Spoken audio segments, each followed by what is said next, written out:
So I've done a couple of previous videos on what's gone on the car, what's gone in the car, and there's been improvements along the way. So I figured I'd do a final wrap up, just show you everything we've got done for the car as the final touring setup. There's been a couple of changes along the way too, like different setups. So we've gone with a GCM upgrade now as well, but I'll explain all that as we go through it. But we'll start from the front, we'll work our way around, we'll have a look inside, and we'll look at all the things that we've done for the car. Okay, so first up, while I've got the bonnet open, what I'll do is we'll look inside here. You can see I've got installed under the bonnet, I've got the ARB twin air compressor, and over the other side here I do have a pre-filter for the fuel. If you want to be planning on going out into a lot of these small country towns, you're always good to have that little bit of extra protection by having that fuel filter in there as well.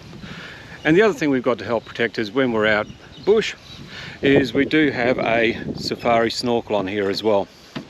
Now the snorkel's not just if you want to go those river crossings and do all those wild kind of stuff, just driving along some of the country roads and hit the dirt roads and you get a bit of bull dust and it all goes into the motor. So ordinarily the intake is just in here, just behind the light. So by raising the air intake up higher, you're not only keeping out of the dust, all the dust coming from up off the road, it's also drawing in cooler air as well, which is going to be good in helping your motor last that little bit longer. Okay, so that's it for under the bonnet. We'll close that down and we'll start at the front and we'll work our way around. So GME aerial, 6 dB aerial on at the moment, and that's because we plan on going along a lot of long flat drives. If you're in more hilly terrain, you can use the shorter 3 dB aerial, which is going to give you better reception when you're in the hilly area as well. I do have the 3 dB aerial, it's just hidden under the false floor in the car. So it's good to have both depending on what sort of area you're sort of travelling on. Now also on the bull bar, I've got my mounting point here. Don't know if you can see it or not. Got my mounting point there for the sand flag as well. Although in Victoria we can't drive on the beaches, hopefully very soon I'll be into South Australia and then going along the west coast or up north. I don't know. Good thing about this is it doesn't matter, we can go where we like, when we like. But I've got that mounting point on there for the sand flag for when we do go into those beach areas. Okay, now I do have a opposite lock bull bar.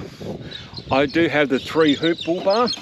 Now the reason I've gone for the 3 hoop bull bar is the bull bar is there for one thing and one thing essentially, and that is to protect the front of the vehicle from animal strikes, whether it be a kangaroo or an emu or a camel, or it depends where you are. There's plenty of things you can accidentally hit out there.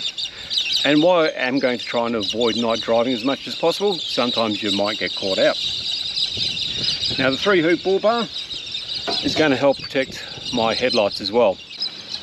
When I was deciding on the bull bars, I did like to look at some of the single hoop and the hoopless bars, but then I saw the price of a new headlight and it was something ridiculous, I don't remember. It was $1,500 or $2,000 just for a headlight. So mate, I'm going to get that extra protection to protect that as well. There's nothing worse than being out in the middle of nowhere and having no lights.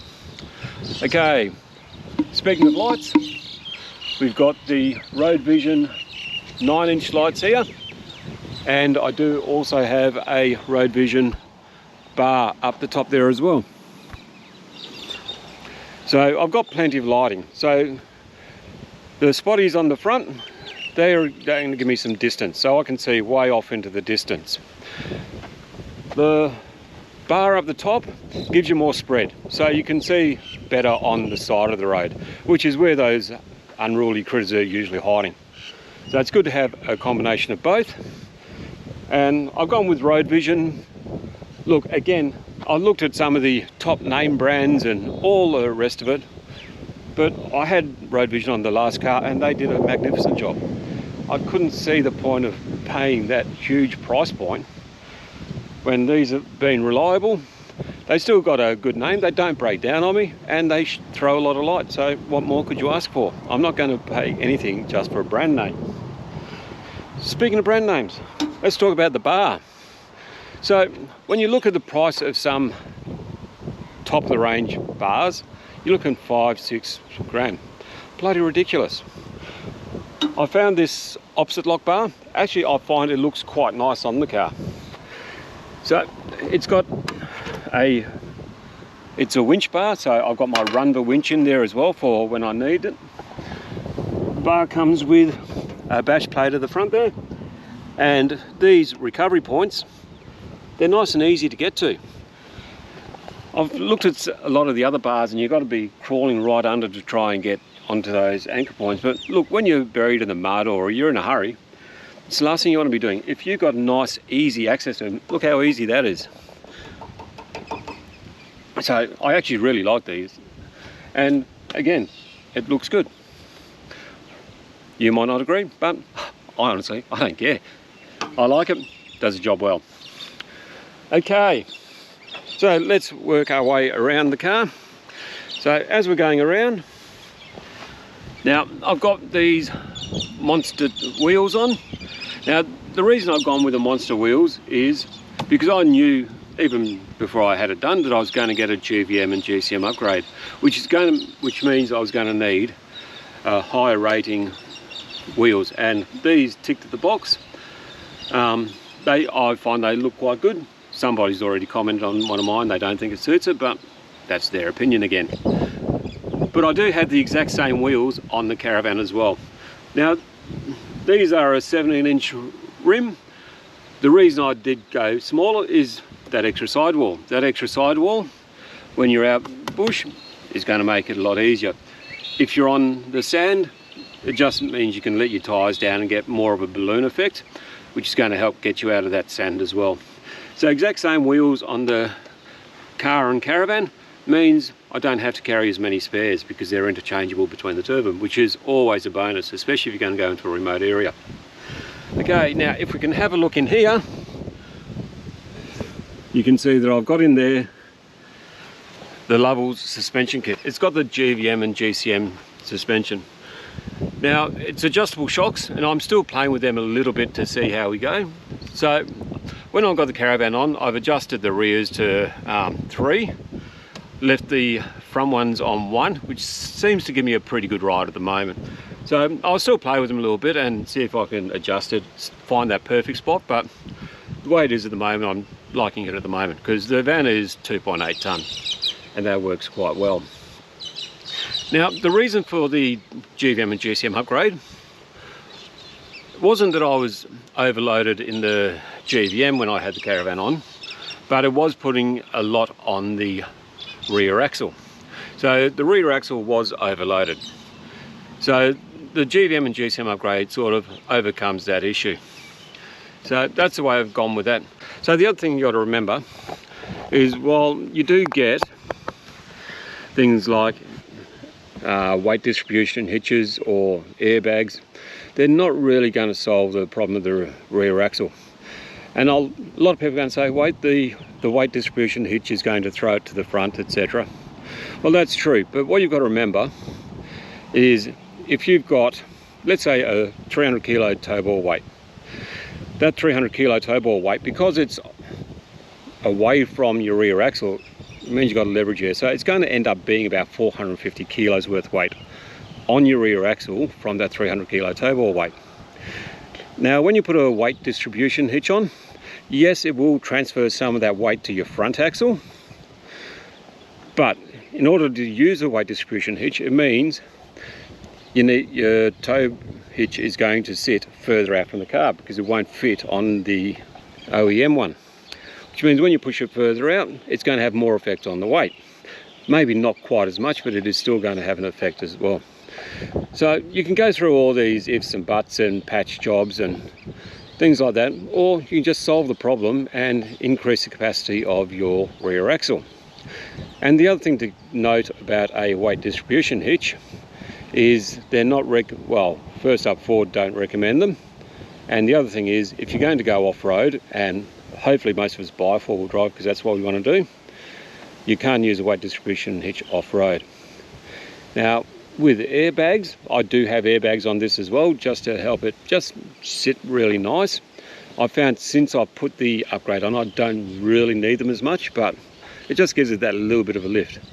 But although it may lift the rear, airbags don't take any weight off your rear axle. So if you've got rear axle problems, again, the airbags aren't going to help with that either. So the best thing to do is just increase it. Well, I found that's going to be the easy solution for me. All right, that's enough about suspension. So I've got my clear view towing mirrors. They're good, they just pull out or push in. Nice and simple, nothing really to go wrong there. And I find they don't look quite as bad as the old chrome ones I had on the last Everest. And because it's a single piece rather than a two-piece, I find they're a lot easier to use. All right, now, as we go around, before we look inside, I've got my rock sliders. So the off-road animal rock sliders, I didn't actually intend to put them on originally, but had a bit of a mishap when I was out bush and I wiped out a side step. And I figured to avoid doing that again, I'd just get some rock sliders. And one thing to know with your rock sliders, now when they arrive, they do advise you best to put on with 2 people. After me struggling by myself, I will recommend get an extra person. It's going to make life a lot easier, because I really did have a hard time doing it by myself. All right, when we look inside the vehicle, now keep in mind this is for touring. Okay, I've got my mats here. They're the PhD Tech mats. They're great, nice and easy to clean out. As you can see, I haven't cleaned it out because we're in the middle of a tour. And I've also got one of these attachments here that actually come off one of the Navigator backseat organisers. And the missus finds it's great there just to store a few things while we're travelling. Just makes life a lot easier. Now, also inside here, when I look in here, I've got two ways. I've got my handheld here, which I keep on channel 18. I do have the stickers on the back of the van. And I do have my hardwired GME XRS as well, just for keeping in touch with the truckies and all the other road users as well. But it's always good to have that second one, so if someone wants a conversation, you can still talk to them and keep an eye out for any wide loads or anything else that might be coming along as well. So while we're in here, I've got the Safety Dave monitor, and I've also got a dash cam up there as well. You notice sunglass holder, because no sunglass holder when you have the extra switches there as well.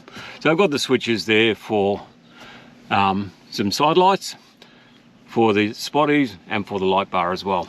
So they're all the switches for that. Okay, walking around.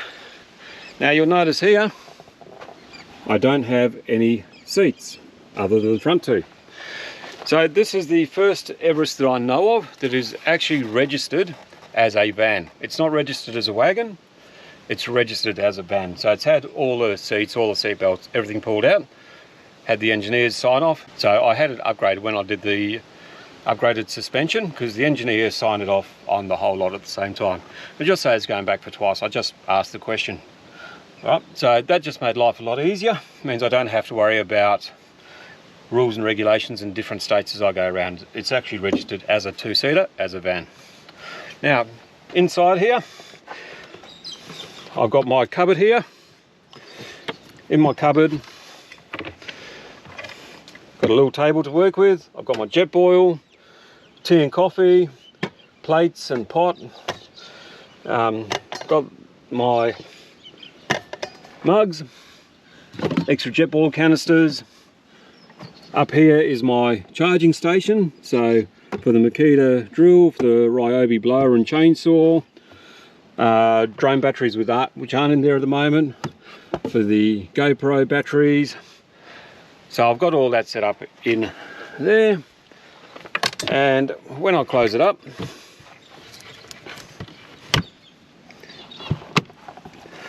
I've also got 20 litres of drinking water underneath here in a little compartment.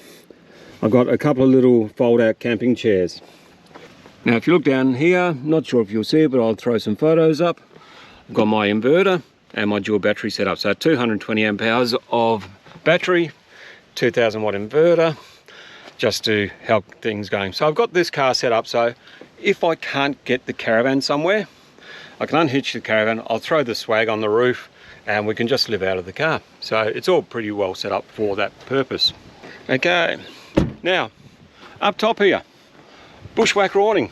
I think it's the only piece of equipment that's left over from the last vehicle. It's done an awesome job. I couldn't really get rid of it. So nice, quick, easy set up and pack up. It's done a good job. It is looking a little old and tired now, but it still does a magnificent job. Got my Yakima platform and a couple of light force spotties just on the side here. Just if you are setting up camp at night, they make it pretty easy as well. Now for lighting on the awning, I also have these hardcore strip lights. Quick and easy, they just stick on along there. Right, little controller here. Right, turn them on. Right, you can dim them, you can turn them up, you can change the colour. It's all quite simple. And then when I'm done, I just unplug it here, throw switch in there, just hide them up there, packs away, don't have to worry about putting them up and down. Makes it really quick and simple and easy. All right. Okay, now in the back here, we have 240 volt power coming from our inverter. We've got a cigarette lighter plug which runs our lights, and we do have a couple of USBs in there as well. Under these side wings, it's where I'm keeping all of my spares, spare filters, etc. are all in there and in the other side. Okay. Now, full bore Forbies have done an awesome job of setting up this vehicle. So they did the middle area and they've done the back and all the electrical as well. So they've done an absolute magnificent job. So I've got my fridge slide here. Just push down the lever, pull it out. Out she comes. Right. So this is the kick-ass 75 litre fridge. I told a lie on the awning. This also came out of my last vehicle. So I've had this for 5 years. It's never let me down. It's been a great fridge. So it's dual compartment, which means I can have both sides set to freezer, both sides set to fridge, one to fridge, one to freezer. So it's pretty versatile like that, and there's plenty of room in there as well. Okay, and also in here, got my Westinghouse induction hot plate. All right, now little plug underneath here. So when you're going, you just pull it out, you can plug it in there, it's all good to go. Actually, it does a magnificent job. I had a couple of sausage sizzles on that. So when you're on the side of the road, you're doing a bit of travel and you just want to pull up and have a snack, chuck a couple of sausages on there and away you go. Now I've got 3 drawers. So I've essentially got all my tyre, air inflating, all that kind of stuff in here. Okay, all the tools. Now just a small kit, just an emergency. I do have the majority of my tools in the Caravan. And then up the top, all my recovery gear as well. Just because you never know when you're going to come across a Pajero out bush that's stuck somewhere. And the pie oven. Love the pie oven. So if you're going to do a long drive, chuck a couple of pies in at the start of the day. Travel along for a few hours, pull up anytime you like. That's lunch ready to go. It's bloody awesome. Cold drink in the fridge, pie in the oven. What more could you ask for? So a couple of Anderson plugs here. So got that one there, I've got the pie oven plugged into, and I've got one here for the solar blanket. Now the one for the solar blanket, I wasn't over keen on it because I had to leave the boot open to get to it. So I went off to the Sparky, and he's actually moved one down here for me, which means when I'm parked up for a few days, plug in the solar blanket and don't have to worry about anything at all. My Anderson plug for the Caravan, plug for the reverse camera on the Caravan, and obviously my 7-pin plug. The bracket there was actually made up by the Auto Sparky. He's actually done a really good job of it. I quite like it. I've seen some of the sale items of brackets that people use for all this stuff, but he's actually done a really good job, and it's just welded on, so that's not going anywhere. Really love that. He's done a great job. Okay, DO35 hitch for the van. Just gives you that extra bit of security and safety, whatever you want to call it, when you're going along the bush tracks. It allows the van to turn in opposite to the car as you're going through some tracks as well. So if the unthinkable does happen and the Caravan was to roll, it's not going to pull the car over with it. It will allow it to just go over. So great hitch, love that DO35. Okay, what else? And of course, as I said, I do have the airbag inlets there. Now they were there originally before I did the suspension upgrade, but I do find it does sink just a little bit, so I've pumped that up. In saying that, when if I tune the shocks up, it may avoid doing that as well. All right, so keep up top, the old trusty kangaroo jack, got the shovel, got my max tracks. Okay, coming down this side, if we open this door, so got a second fridge. Now the reason for the second fridge is when we're going long-term off-road, I'll have the back one both set to freezer so I can store a lot of frozen gear, and I've got the fridge here so I can keep the milk and a few drinks and that sort of thing for the road. So I've got the Dometic fridge there. Underneath, okay, is just some storage. I've got a couple of little camp chairs and a table. I've got my aerial, my 3dB aerial, got my sand flag. I've got my awning walls down there as well, and make sure you keep a first aid kit when you're traveling as well. All right, navigator bag here just for some of the essentials as you travel. So the missus sort of stocked that up. She's got cleaning stuff, sunscreen, all that sort of stuff you carry. And I also have a little bin there, which does a good job. All right, that's it for that one. Come around into this side, and the reason I'm doing it from this side is you've got a better view. So on the outside of my little cupboard, got another Navigator kitchen buddy. And this is just great because I've got access to knives, forks, spatulas, got my oil and vinegar and all that kind of stuff on there as well. So that's come in really handy as well. Okay, and we're back to the front. So that is pretty much how the car is set up for touring. And I reckon I'm pretty happy with it now. I don't think there's anything else I really need to do with it. But a couple of things, I'll just show you a couple of things I've done with the Caravan as well, just on the outside quickly, just because it sort of ties in as well. Is we've planned to be traveling Australia for a very long time.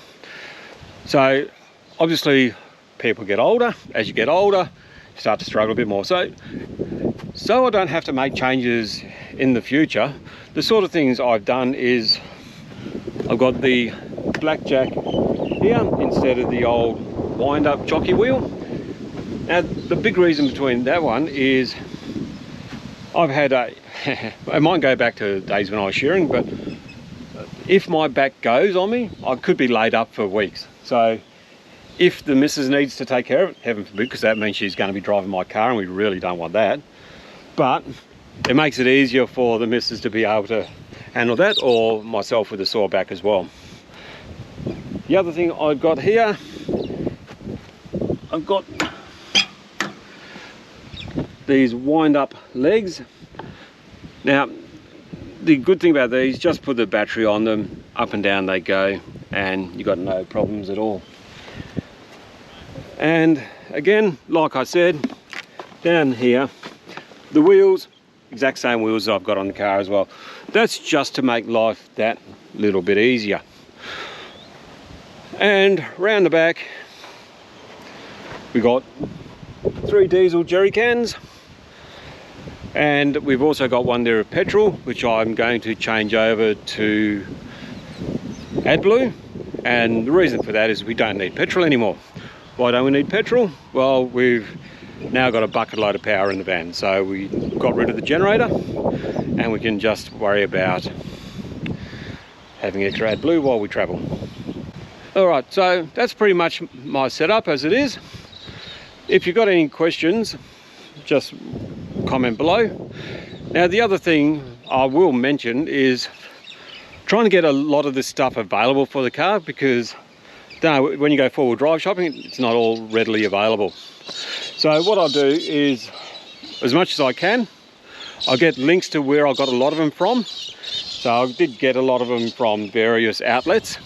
So I'll put a link in the comments. So if you jump on the comments and have a look, things like the bushwhacker I had to order in, the platform, all that kind of stuff, I'll put the links in the comments so you can go have a look and decide for yourself what you like. All right, thanks for your time. Any questions, let us know.